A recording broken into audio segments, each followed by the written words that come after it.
When my wife died, my son said, "You can't bring Mom back, and my wife's birthday is only once a year."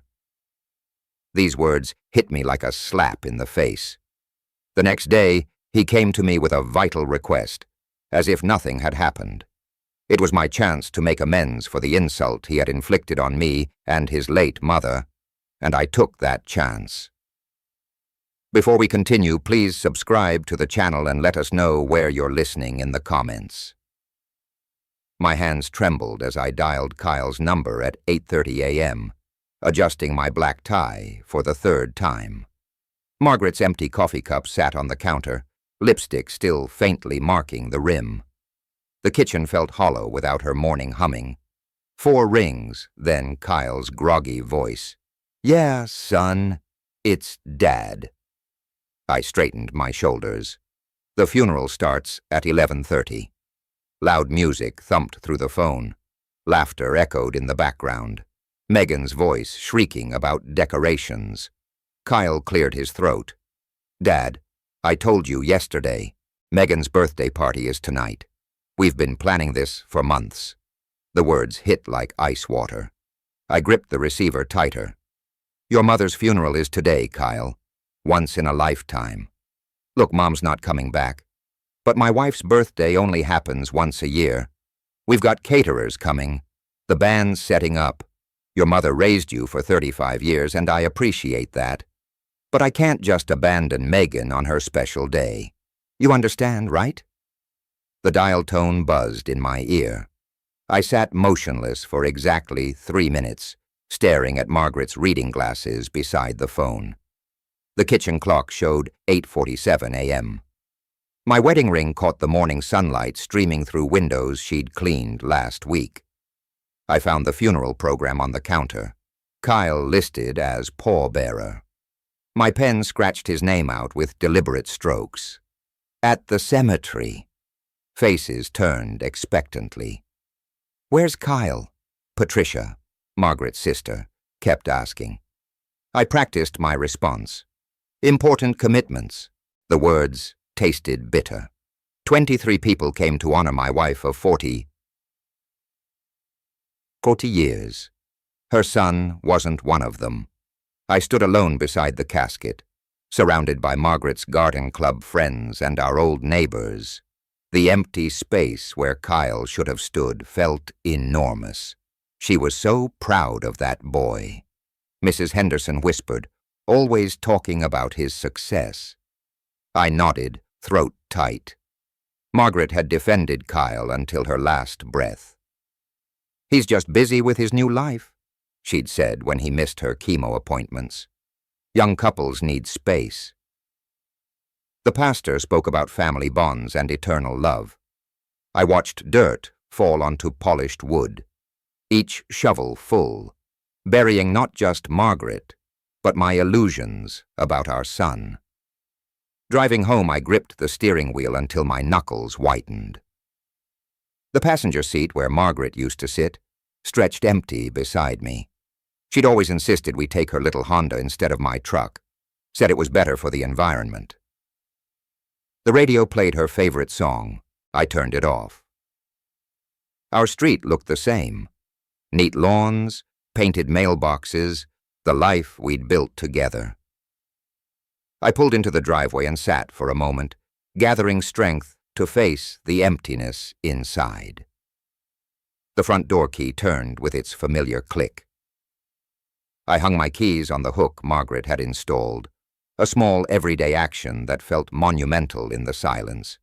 No humming from the kitchen, no television murmuring, just the house settling around 40 years of memories. I loosened my black tie and sank into my armchair. The brown leather one Margaret always said clashed with her floral curtains. She'd wanted to redecorate for years, but I'd been too busy building the business.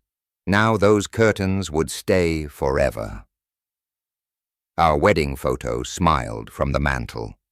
Margaret at 23, radiant in her grandmother's dress. We'd married right here in Davenport. Promised each other everything we had. I delivered on that promise, maybe too well. The memories flooded back, unbidden. Kyle taking his first steps across this very living room.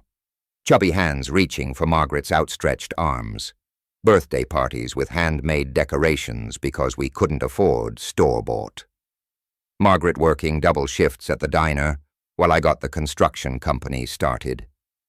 She'd never complained. Not when I worked 16-hour days.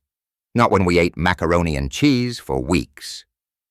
"We're building Kyle's future," she'd whisper after he'd fallen asleep between us in our bed, too young for his own room. I found her Bible on the nightstand, bookmarks still marking Psalms. A handwritten note fell out. "My dearest Alan, please don't let Kyle forget us. We gave him everything we had. I hope that was enough. All my love, M." My hands shook, reading her careful script. In the closet, I discovered the special box she'd hidden. Kyle's report card saved from kindergarten through college. Every A+ celebrated every achievement treasured. She'd written little notes on each one. So proud. Our brilliant boy. The graduation photos hurt most. Kyle in his cap and gown. Degree paid for with Margaret's overtime hours and my weekend jobs. Total cost, $200,000. His proud smile never acknowledged the sacrifice behind his success. I pulled out my calculator and started adding the house down payment I'd given him. $350,000. His wedding to Megan, $75,000. His first car, $35,000. Graduate school he'd insisted on but never used, $48,000. The emergency loans for vacations. Megan's shopping failed business ventures. Margaret's coffee mug still sat in the dishwasher. Her romance novel lay open on her nightstand. Bookmark waiting for eyes that would never read again. Get-well cards from friends covered the kitchen counter. People who'd cared more about her final months than her own son. The numbers kept climbing. Kyle's total take over 15 years, $847,000. Nearly $1 million of our lives handed over with love and hope. I remembered my own father, a hard man who'd given me nothing but the expectation to make my own way. "Build your own character," he'd said. Maybe he'd been right. Darkness fell outside. I didn't bother turning on lights. A car pulled into the driveway, engine idling. I didn't get up to check. If Kyle wanted to talk, he knew where to find me. The engine revved and drove away. At 6:00 a.m., I sat at my mahogany desk with file folders spread in precise rows. Kyle education, Kyle house, Kyle wedding. My coffee grew cold as I opened the calculator app and began the reckoning Margaret had been too kind to demand. The reading glasses reflected my computer screen as I pulled up bank records. 15 years of transactions, each one marked transfer to Kyle or loan Kyle emergency. The papers rustled in the quiet house. The only sounds in my new reality. College tuition first. 4 years at $52,000 each. I remembered writing those checks. Margaret working extra shifts to cover our own bills while our son partied at Iowa State. Then graduate school, another $48,000 for an MBA he'd never used, dropping out of the program to find himself in Europe. That European trip, $35,000. Just temporary, Dad, until I get established. The house purchase nearly broke us. Kyle at 25 standing in our living room with Megan's ring on her finger. We found the perfect place. But we're a little short on the down payment. $350,000. I'd co-signed the mortgage, covered every penny of the down payment. Family helps family, Kyle had said, hugging me tight. I'll pay you back once the business takes off. What business? He'd been working for me since graduation, drawing a salary he hadn't earned, while learning skills I'd hoped he'd value. Margaret's secret notebook fell from the files, her handwriting documenting every sacrifice. Anniversary dinner canceled. Needed $5,000 for Kyle's car repair. Postponed my doctor visit.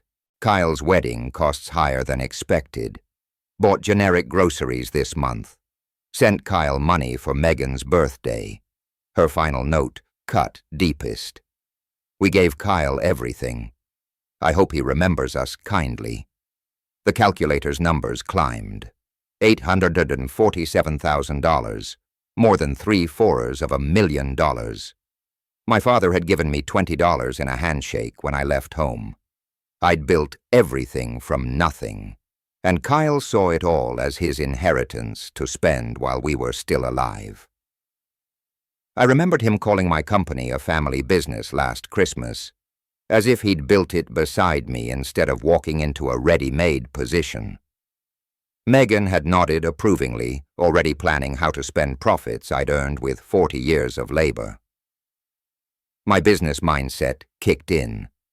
This was a problem requiring a solution, not grief requiring comfort. I'd been emotional too long, making excuses for behavior Margaret had worried about in private. "Maybe we're doing too much for him," she'd whispered after Kyle's latest emergency. Her photograph watched from the desk corner as I closed the files. I stood up with new resolve, feeling something harder than grief settling in my chest. "You were right to worry," I told her picture.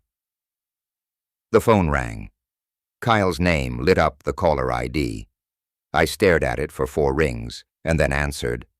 "Hey, Dad. Hope you're doing okay after yesterday." Kyle's voice carried that familiar, cheerful tone, the one he used when he needed something. I noticed he didn't mention the funeral specifically, didn't ask how I was coping without Margaret. "I'm managing." I kept my voice steady, staring at the financial documents scattered across my desk. Good. Listen, I'm calling because we need to cover some unexpected costs. Megan's party went amazing, but we kind of went overboard. You know how it is. You only turned 32 once, right? In the background, I could hear Megan's voice. "Tell him about the band." "Yeah. So we hired this incredible live band.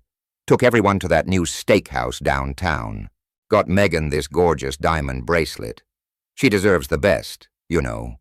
But now the credit card bills are coming in and we're looking at about $15,000 in immediate payments." $15,000? I calculated quickly. Loan number 47 over 15 years. Yesterday I'd buried my wife. Today my son wanted money for a party. So can you just wire it to my account today? Megan's really stressed about the bills, and you know how she gets when she's worried. The moment stretched between us. I looked at Margaret's photograph, then at the neat columns of numbers documenting Kyle's total cost to our marriage. "No." Silence. "Then what do you mean, no? Is there a problem with the bank?" "I mean, no, Kyle. I won't be giving you any more money." The cheerful mask slipped from his voice. "Are you seriously saying no to me right now after everything we've been through this week?" "Everything we've been through?" As if he'd suffered through Margaret's funeral instead of throwing a party. "You're 35 years old, Kyle.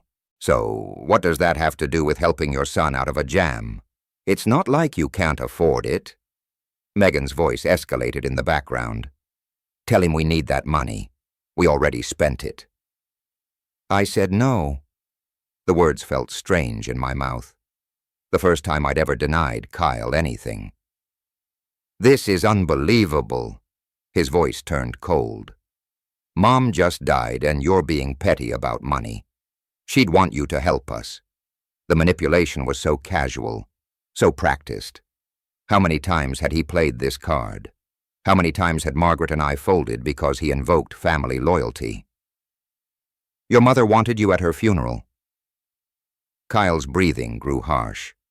Fine. We'll figure this out ourselves. Max out more cards. Borrow from Megan's parents, whatever. But don't expect us to come around much anymore if this is how you're going to be." The threat hung in the air. For 35 years, it had worked perfectly. Kyle's presence as a reward for Alan's money, his absence as punishment for saying no. "I understand," I said calmly. "You what?" "I understand. Take care, Kyle." I hung up before he could respond. The phone sat silent on my desk, no longer an instrument of manipulation. For the first time in decades, I'd ended a conversation with my son on my terms. I opened my laptop and scrolled to Kyle's employee file. Tomorrow morning, we'd have a different kind of conversation, one conducted in the office where I was the boss, not the father who'd forgotten the difference. If Kyle wanted to treat me like a stranger, I'd accommodate him professionally. At 7:30 a.m. I walked through Foster Construction's lobby 2 hours before Kyle's usual arrival. His employee photo hung on the management wall, smiling confidently in a suit I'd bought him. Today I studied that image with different eyes, seeing entitlement where I'd once seen promise. In my office, Kyle's personnel files spread across my desk like evidence in a court case. 8 years of employment records told the real story: missed deadlines, contractor complaints, inflated expense reports, projects delayed because Kyle prioritized long lunches over supervision, client relationships damaged by his casual attitude toward commitments. I'd made excuses for all of it: family loyalty, Margaret's gentle reminders that Kyle was still learning. But these documents revealed a pattern of professional negligence that would have ended any other employee's career years ago. At 8:45, I called Sarah Mitchell to my office. As HR director, she'd need to handle the paperwork properly. Her face showed no surprise when I explained my decision. She'd been documenting Kyle's infractions for months, waiting for me to act. "I'll prepare the termination documents immediately," she said quietly. "Security escort." "Yes, standard protocol for management terminations." I practiced my speech in the office mirror, watching my reflection deliver the words with steady professionalism. No emotion, no explanation beyond what the law required. Kyle would enter this room as my son's employee and leave as a terminated worker. At 9:30, Kyle strolled in 15 minutes late, joking with the receptionist about his recovery from Megan's party. His laughter echoed through the lobby while coworkers glanced nervously toward my closed office door. He stopped at the coffee machine, completely oblivious to the storm ahead. "Kyle, please come to my office immediately." My voice through the intercom carried new authority. Kyle's casual response drifted up the hallway. "Sure, Dad. Just let me grab my coffee." "Now, Kyle." The silence that followed told me he'd heard the change. His footsteps approached slowly, heavier than usual. When he opened my door and saw Sarah waiting with paperwork, his smile faltered. "What's with the formal setup?" He attempted his usual casual tone, but uncertainty crept through. I remained seated, hands folded on the desk. "Kyle, your employment with Foster Construction is terminated effective immediately." His laugh sounded forced.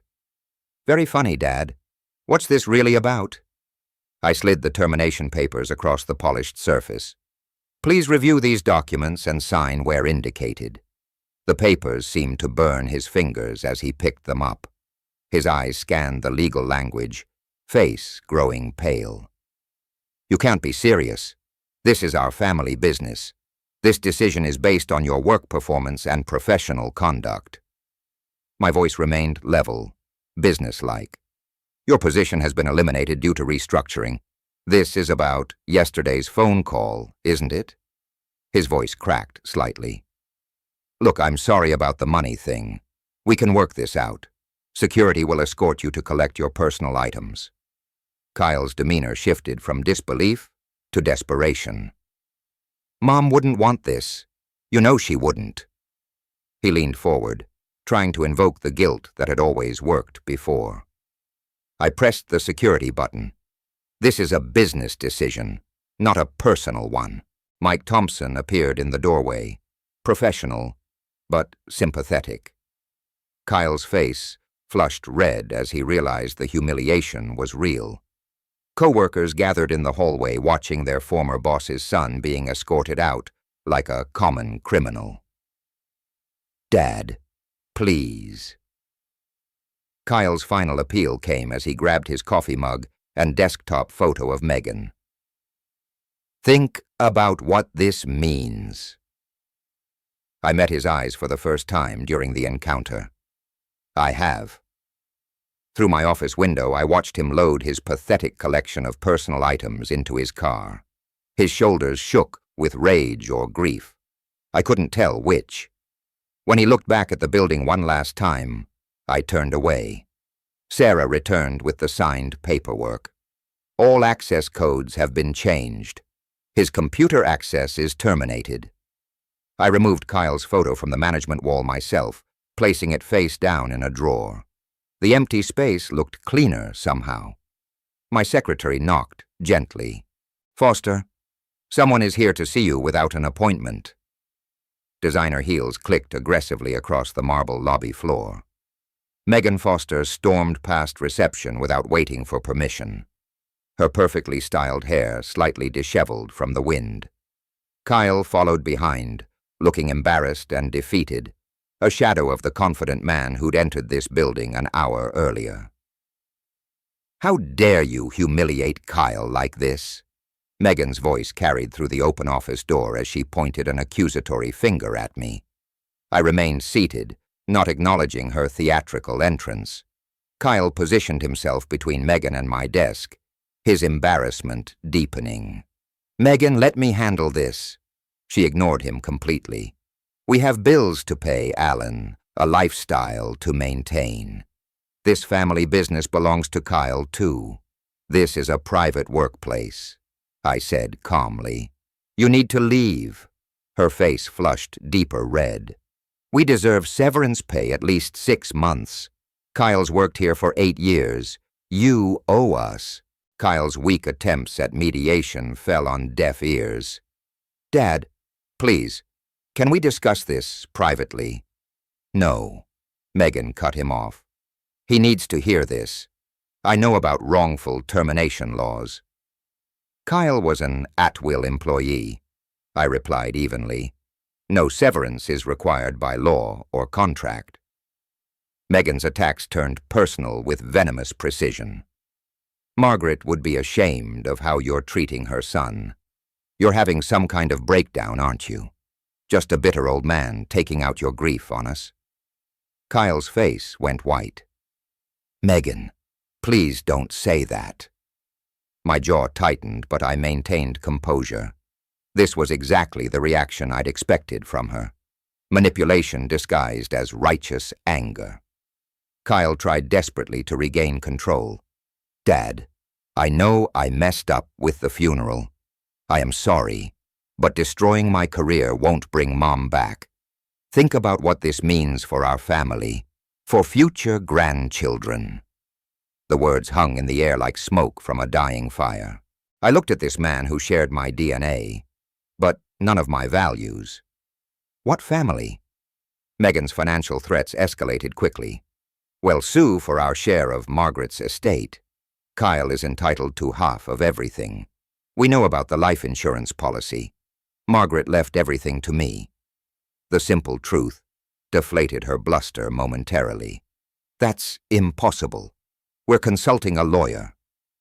I pressed the security button as Megan's voice reached dangerous levels. Mike Thompson returned with backup, their presence filling the office doorway. Several employees had gathered in the hallway, drawn by the commotion. "I'm not leaving," Megan screamed as security approached. "This is theft. This is abuse." Her resistance was futile. The entire office heard her threats and accusations as she was escorted through the lobby.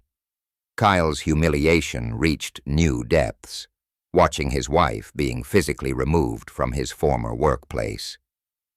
When the noise faded, Kyle remained alone with me. His last-ditch emotional manipulation came in a whisper. "I'm all the family you have left." The words were meant to break me. Instead, they clarified everything. I looked at this stranger who'd worn my son's face for 35 years and delivered the truth he needed to hear. "No, you're just someone who used to be my son." Kyle's face crumbled. For a moment, I saw the little boy who'd once run into my arms after school. Then the moment passed, and only the entitled stranger remained. He left without another word. I addressed my concerned employees with professional calm, explaining this was a personal matter that wouldn't affect business operations. Most nodded with understanding. They'd witnessed Kyle's poor performance for years. "Please ensure that Mrs. Foster is never allowed in this building again," I instructed security. Alone in my office, I felt my hands trembling slightly. The hardest part was over. I looked at Margaret's photo on my desk. "I hope you understand." Opening my computer, I searched for estate planning attorneys. Time to accelerate the next phase. I scheduled an appointment with Robert Chen for that afternoon, then noticed Kyle's birthday marked on my calendar for next month. I deleted it permanently. The prestigious law offices of Chen and Associates occupied the top floor of Davenport's tallest building. At 2:30 p.m. I walked into the reception area carrying my leather briefcase containing Margaret's will, insurance documents, and the financial records that would reshape my family's future.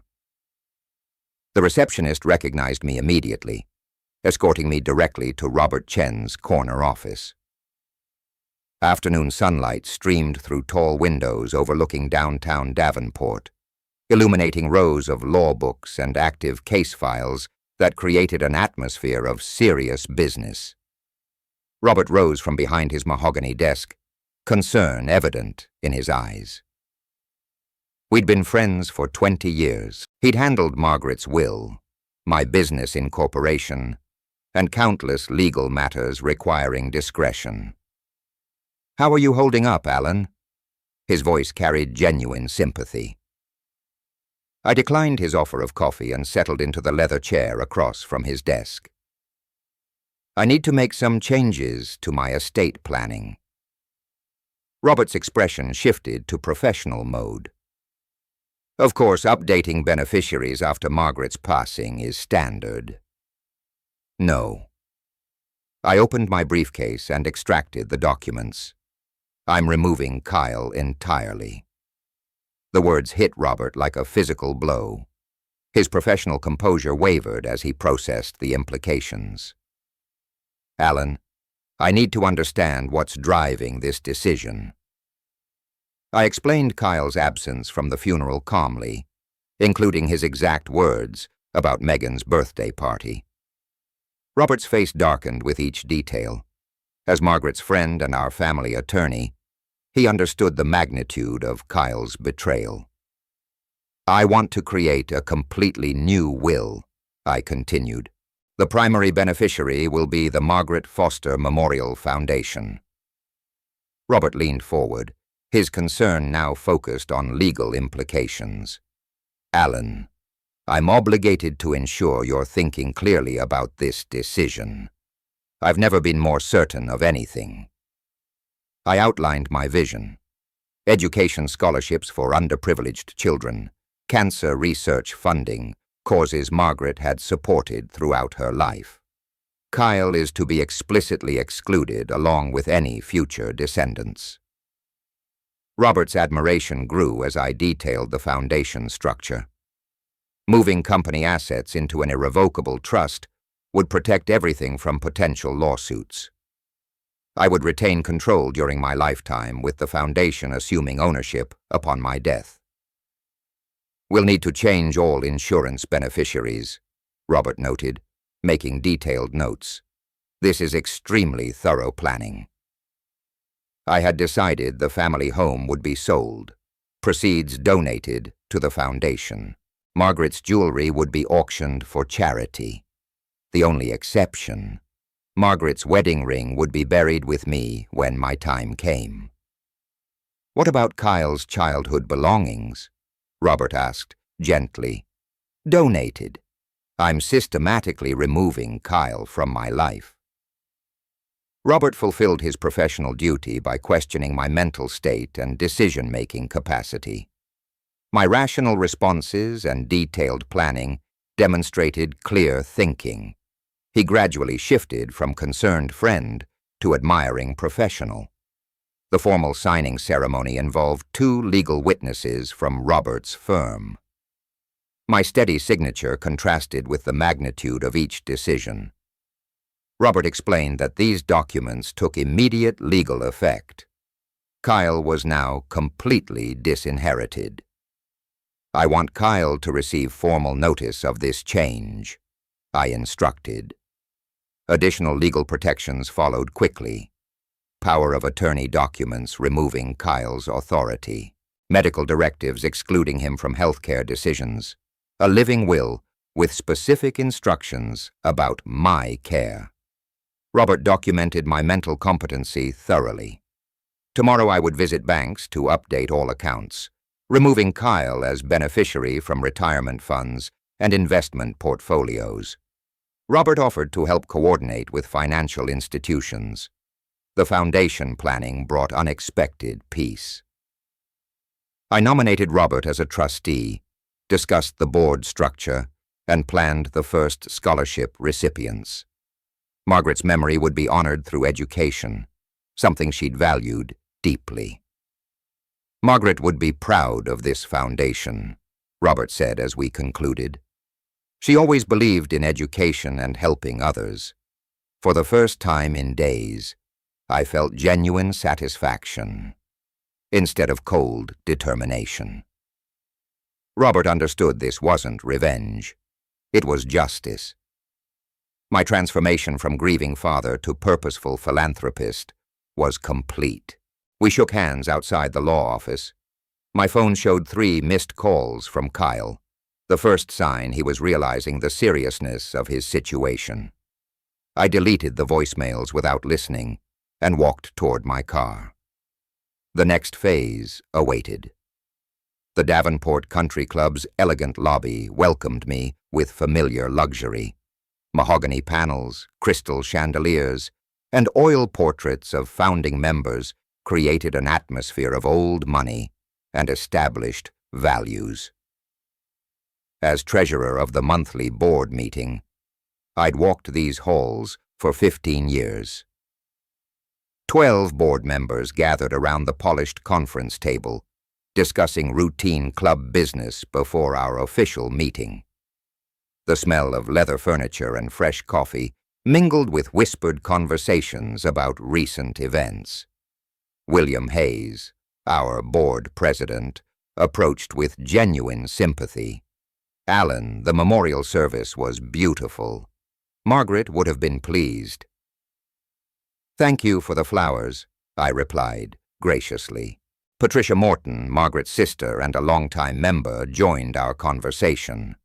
I kept looking for Kyle during the service. Where was he? The question I'd been expecting hung in the air.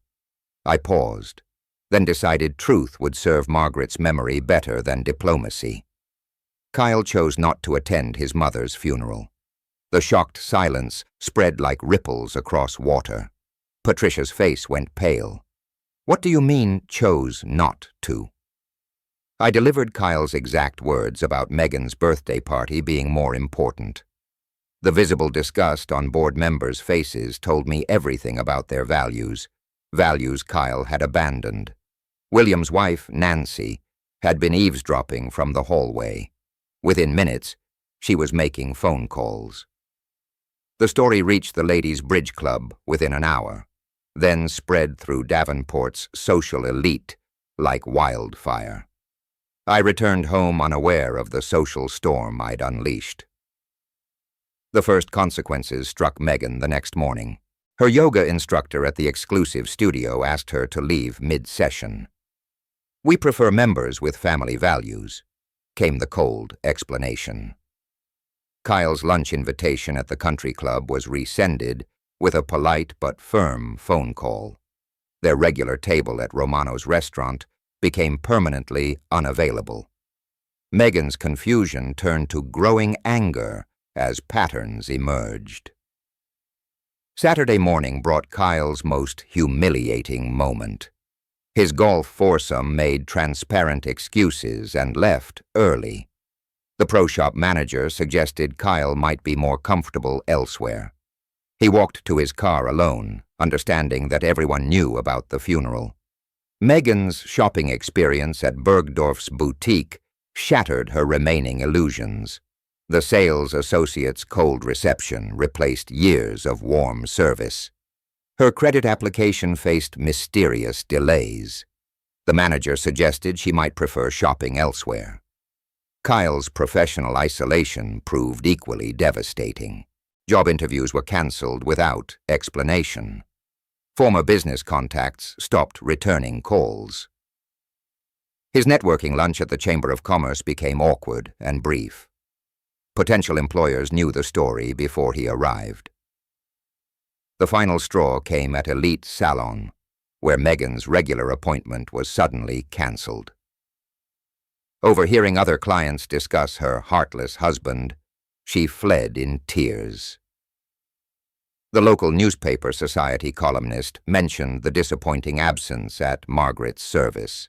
Church congregation members expressed open disapproval.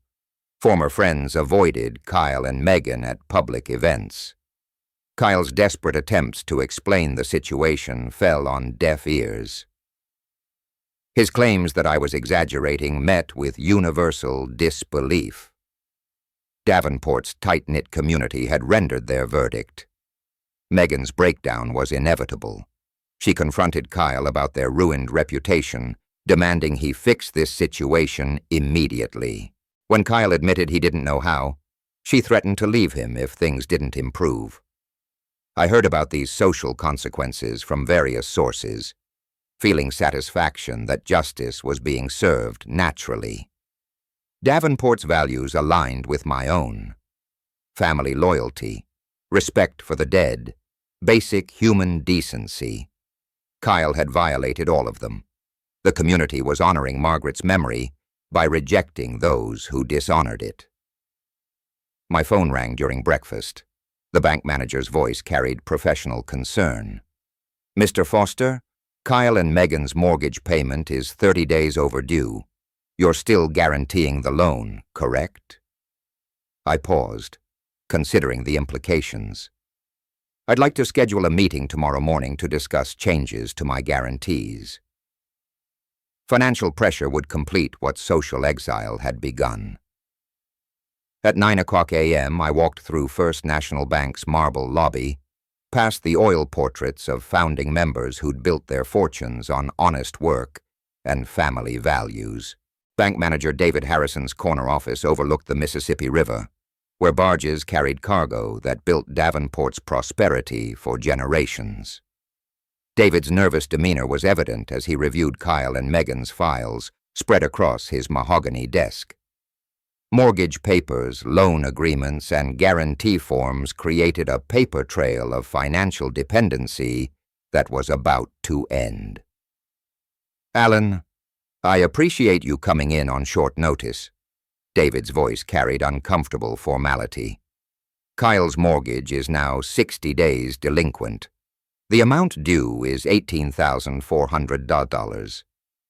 I sat perfectly composed, hands folded. "I understand you need my guaranteed payment." "Well, yes, as you've done for the past 3 months. David's assumption hung in the air like smoke before a fire. "I'm withdrawing my guarantee, effective immediately." The banker's face went pale. I don't understand. You've guaranteed this loan for 8 years. I presented pre-drafted legal documents from Robert Chen's office. You'll find everything in order. 30 days notice as required by law.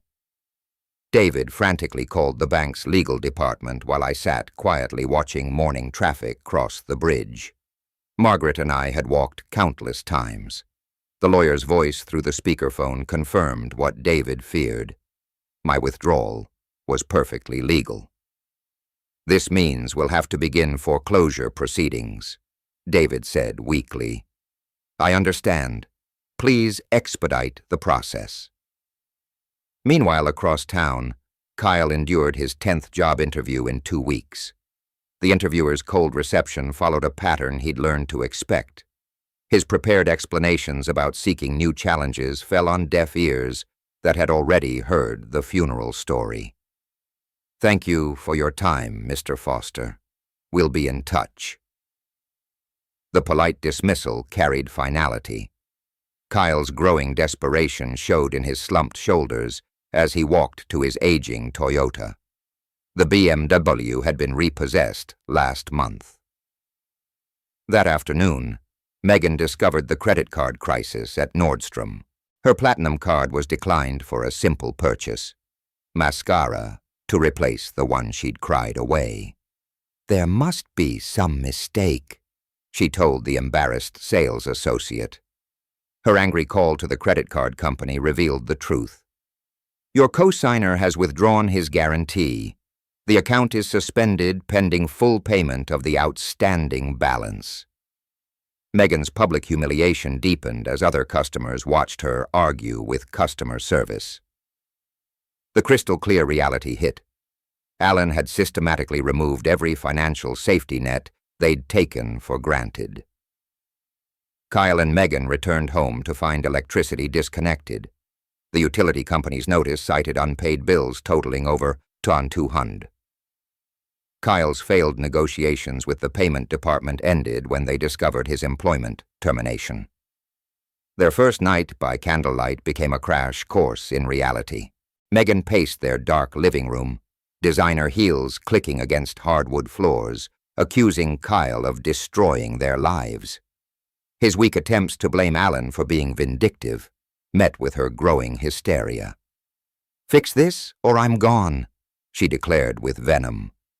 Kyle's desperate credit applications were denied instantly. His debt-to-income ratio had become impossible without steady employment. Megan's maxed-out cards offered no relief. For the first time, they discussed bankruptcy with genuine fear. The garage sale of their luxury items brought pathetic returns.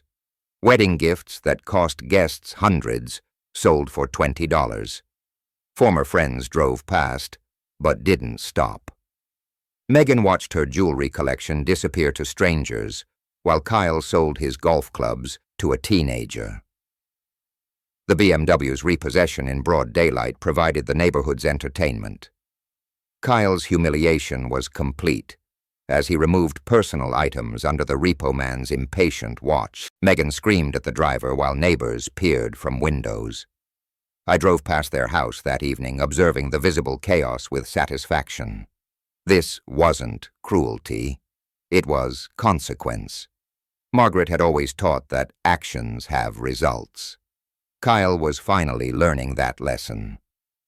When Kyle called, begging for a face-to-face meeting, claiming he had something important to say, I agreed to meet at Morrison Park the next afternoon. The same park where I'd taught him to ride a bicycle 30 years ago, when he still looked at me with love instead of calculation. I hung up and looked at a framed photo of young Kyle on his bicycle, remembering simpler times.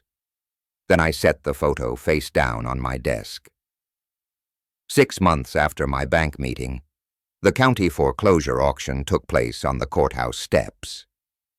I observed from across the street in my black sedan, watching as 1247 Maple Avenue, Kyle and Megan's former dream home, went up for public sale. The county auctioneer read the legal description with bureaucratic precision, while a small crowd of real estate investors and curious onlookers gathered. Kyle and Megan stood apart from the crowd, Megan's tears reflecting the morning sunlight. Through my binoculars, I watched their final humiliation unfold. Opening bid is $280,000 for this 4-bedroom colonial, the auctioneer announced. A woman in a Navy business suit raised her hand confidently. Kyle frantically tried to identify her while whispering urgently to Megan. The bidding reached $315,000, with only 2 participants remaining, the mystery woman and a local contractor. When my attorney, Robert Chen, arrived and nodded to the woman, Kyle's growing suspicion crystallized into shocked realization. "That's Dad's lawyer," he whispered to Megan, his voice carrying across the quiet crowd. Megan's disbelief was audible. "He wouldn't. He couldn't." Kyle's desperate attempt to approach the mystery bidder was prevented by courthouse security. The auction continued with mechanical efficiency, while Kyle's world collapsed in real time. $317,000, called The Woman in Navy Blue. Going once, going twice, sold. Kyle's legs gave out. Megan's scream, "This is our home," echoed off the courthouse walls as the auctioneer's gavel sealed their fate. I exited my car and walked toward the courthouse steps, my presence causing Kyle to understand the complete scope of my 6-month strategy. The guarantee withdrawal, the perfect timing, the bid amount calculated to exactly match the mortgage balance. Everything had been orchestrated with business precision. The mystery bidder revealed herself as Sarah Mitchell, my trusted secretary, acting as agent for the newly formed Mitchell Holdings, LLC. Kyle stumbled toward me on shaking legs, his broken voice barely audible. "How could you do this to us?" "I didn't do anything," I replied calmly. The bank did. His desperate pleas about Margaret's favorite garden and her love for this house met my cold response. "Margaret's not here to see what you've become." Megan's final attack came as a wild lunge, screaming accusations about elder abuse and mental incompetence. Robert Chen documented her hysteria while security escorted her away from me. The entire scene provided perfect evidence of their true character. 2 weeks later, the moving truck looked pitifully small for their former life. Megan threw clothes into suitcases with violent anger, while Kyle carefully wrapped Margaret's crystal vase, the last gift that connected him to his mother. Their former neighbors watched, but offered no help. The social exile was complete. Megan's ultimatum came that evening. "I can't live like this anymore." Her confession about talking to her ex-boyfriend marked their marriage's breaking point. "I married into a wealthy family, not this." Her final cruel words cut deepest. "Your father was right about us." Kyle spent his final night alone in the empty house, walking through rooms filled with memories of better times. In the kitchen drawer, he found Margaret's hidden note. "Kyle, remember we love you." For the first time, genuine tears of regret fell as he understood what he'd truly lost. I received the keys from Sarah Mitchell with quiet satisfaction. My decision to renovate the house and donate it to a deserving family would complete the circle. Margaret would approve of this justice. That evening, Kyle called from a payphone outside a cheap motel. His cell service canceled. The phone rang in my house, but seeing Kyle's name on caller ID, I let it go to voicemail. The final confrontation could wait. Kyle arrived at my front door at 7:30 p.m. on a cold November evening, 3 months after losing the house. His finger hovered over the doorbell for a full minute while I watched from the living room window, debating whether to answer. When I finally opened the door, I didn't invite him inside. Kyle's appearance shocked me. Unshaven, wearing a wrinkled shirt and jeans. He'd aged 5 years in 6 months. His obvious weight loss and defeated posture contrasted sharply with his former arrogance. Dad, I know I messed up terribly." His voice shook as he launched into a rehearsed speech about understanding his mistakes now. I listened him passively from the doorway as he described living in a studio apartment above a laundromat, working at a gas station for minimum wage, and Megan leaving him for her ex-boyfriend who owned a restaurant chain. "I've learned my lesson about what really matters," he claimed. When he switched tactics, suggesting I was lonely in this big house and offering to be the son Mom wanted me to be, I recognized every manipulation technique he was using. "When is your mother's birthday?" I asked, suddenly. Kyle paused, then guessed wrong. "June 15th. What was her favorite flower?" "Roses." Another wrong answer. Margaret loved daisies. My realization was complete. Kyle had never really known Margaret at all. His growing frustration with my questions revealed his true nature. The old entitled tone crept back. "This is ridiculous. Just tell me what you want me to say." Eventually, his real purpose emerged. "Okay. Yes, I need help. The eviction notices, the desperate promises to pay me back when I get on my feet, the suggestion that I was wealthy enough to help family." Kyle still saw me as an ATM. His final manipulation involved Margaret.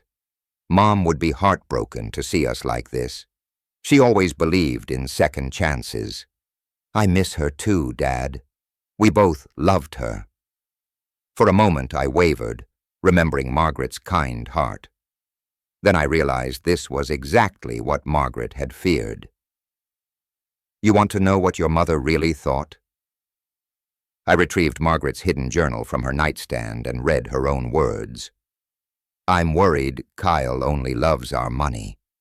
What if we've raised a child who can't love?" Kyle's shocked silence told me everything. "Margaret died knowing what you really are," I said calmly. "She changed her will before dying. She left you nothing because she knew you'd waste it." Kyle's mask finally dropped completely. His angry threats about contesting the will and calling me senile revealed his vindictive nature. His final cruel words, "I hope you die alone in this house," gave me complete satisfaction at seeing his real character. I stepped back and closed the door quietly. Kyle pounded on it for several minutes while I walked to the kitchen and made tea as if nothing had happened. When his car finally drove away, I sat in Margaret's favorite chair, holding her journal, feeling completely at peace for the first time since her death.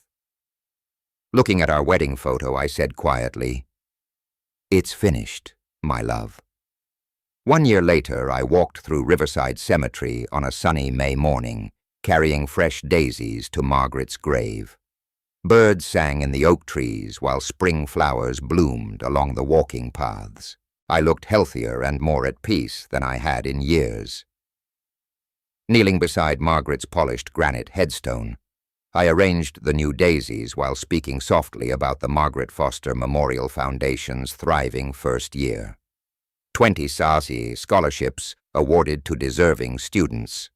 $200,000 donated to cancer research in Margaret's name. The community center dedication planned for Margaret's birthday. Kyle works at Sam's gas station on Route 6. I reported matter-of-factly. His divorce was finalized.